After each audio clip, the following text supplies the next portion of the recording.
Gaïa Vaillancourt. Elle sera suivie de Suzanne Lessard. Je ne m'excuserai pas pour mon intervention tout à l'heure. C'est pas grave, c'était une bonne question. L'avenir du cœur. Alors, ma question, je la pose à Richard.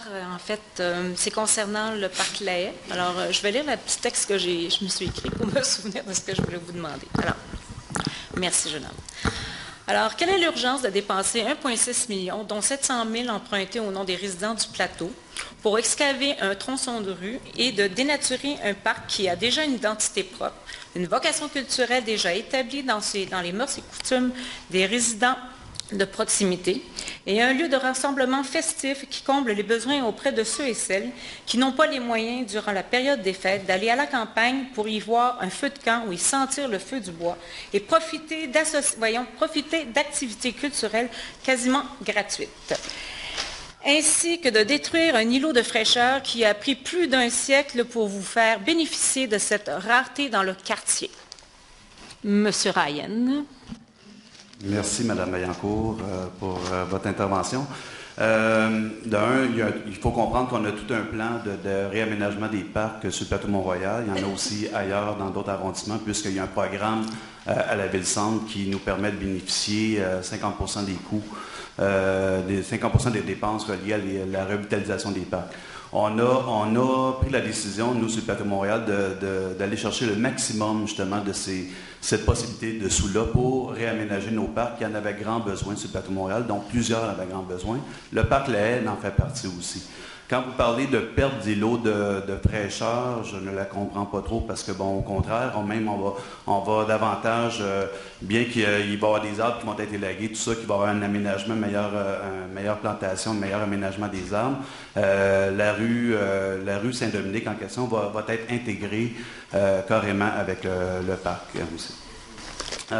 Pour ce qui est, par rapport aux activités, vous parlez de Noël dans le parc. Noël dans le parc, bon, vous n'êtes pas sans savoir qu'il y a eu toutes sortes de négociations pour justement les relocaliser cette année. On a eu, entre autres, on a fait des différentes propositions, entre autres au Parc Laurier. Il y a eu d'autres propositions. Je pense que vous n'êtes pas porteur nécessairement de cette activité-là, mais juste pour informer les citoyens qu'il y a eu plusieurs propositions de fait à l'organisme porteur. Et ils ont refusé, somme toute, les propositions qui avaient été faites. Ça, c'était pour cette année, étant donné qu'on s'en va en réfection du parc là, bientôt et jusqu'au printemps prochain. Vous n'avez pas répondu. Je vous ai demandé quelle était l'urgence de planifier ça maintenant, de faire les contrats cet après-midi, de signer pour les contrats ce soir.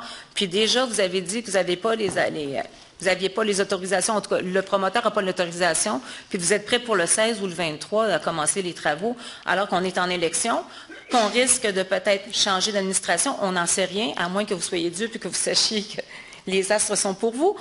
Je trouve que c'est beaucoup d'argent, puis peut-être beaucoup d'aménagements, que peut-être que la prochaine équipe ne voudrait pas aller de l'avant, puis peut-être avoir d'autres idées.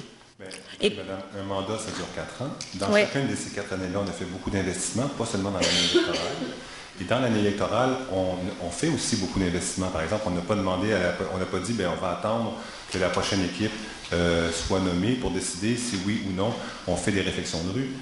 Le parc, c'est dans notre programme normal d'investissement, comme on a fait le parc Baldwin, comme on a fait le Carré Saint-Louis, comme on a fait le parc Laurier. Là, maintenant, c'est le tour du parc Lahaye. Alors, c'est inscrit dans notre programme.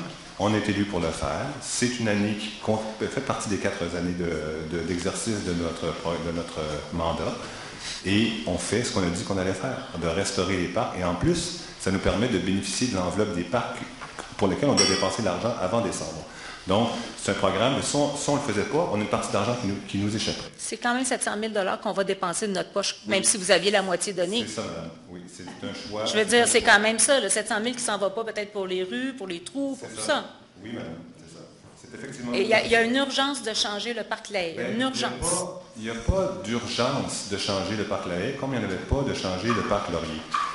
Dans le parc Laurier, je vais faire un petit événement, je vais raconter une petite anecdote personnelle. Je suis allé à l'Aquarium du Québec il y a 2 semaines. Il se vantait fièrement d'avoir atteint 5000 visiteurs en une journée à l'Aquarium du Québec. Donc, pas de Sainte-Foy, là, du Québec. Tout le Québec. Le parc Laurier, c'est 12 000 par jour. On est passé, avec les restaurations qu'on a fait dans le parc Laurier, là, on est passé d'un achalandage, on a doublé l'achalandage de la piscine. On est passé d'un maximum de 2000 à 4000 utilisateurs par jour. Dans le parc lui-même, on est rendu avec 3 services. Il y a les repas du midi, avec les gens qui viennent pique-niquer, leurs ballons, les anniversaires. Après ça, il y a les anniversaires du soir. Puis après ça, il y a tous les jeunes qui vont s'acheter une bouteille de vin à la SAQ, puis qui profitent du parc Laurier jusqu'à sa fermeture. 12 000 utilisateurs par jour. Et c'est un magnifique succès. Le parc, le Carré Saint-Louis, on l'a fait renaître, pour ainsi dire, dans le respect de son patrimoine et d'élégance. Le parc Baldwin, on reçoit sans cesse des félicitations pour le fait qu'on a sécurisé l'espace de jeu des enfants. Ils peuvent dorénavant s'en échapper en toute... Ça ne répond pas à l'urgence. Oui, ça ne répond pas à l'urgence. Je regrette, monsieur.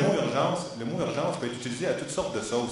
La première phase, c'est 1 600 000. Qu'est-ce qui reste à payer après le 1 600 000? Vous allez avoir des fontaines, des sculptures, vous avez...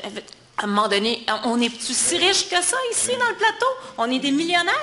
C'est votre perception. Puis le verdissement est beau, les arbres sont superbes, sont en santé, il n'y a personne qui a besoin de... Madame, c'est comme de dire... Je vous remercie pour votre réponse, monsieur. Je me permets de compléter quand même ma réponse. Combien ça coûte de restaurer une église? Combien ça coûte de restaurer un hôtel? On parle de patrimoine architectural qui peut tomber en morceaux et faire des conséquences. Mais là, on parle d'un parc, on parle des arbres. Ils ne sont pas en train de tomber sur les gens, ils sont super. Vous disiez à vouloir arrêter votre présentation. Ça m'a fait plaisir. Donc, il n'y a pas d'urgence à restaurer une église. Il n'y a pas d'urgence à mettre un piano sur l'espace public. Il n'y a pas d'urgence à construire une nouvelle place publique. Mais il y a toujours urgence à réparer une rue. Moi, on met l'urgence aussi dans le vivre ensemble. Dans le vivre ensemble, quand on dit qu'on est capable d'amener 12 000 nouvelles personnes dans un parc, ils n'y allaient pas, ou aux abords d'une station de métro, ils n'y allaient pas, et que tout à coup, ce sont des espaces de civilisation, moi, je considère ça comme urgent.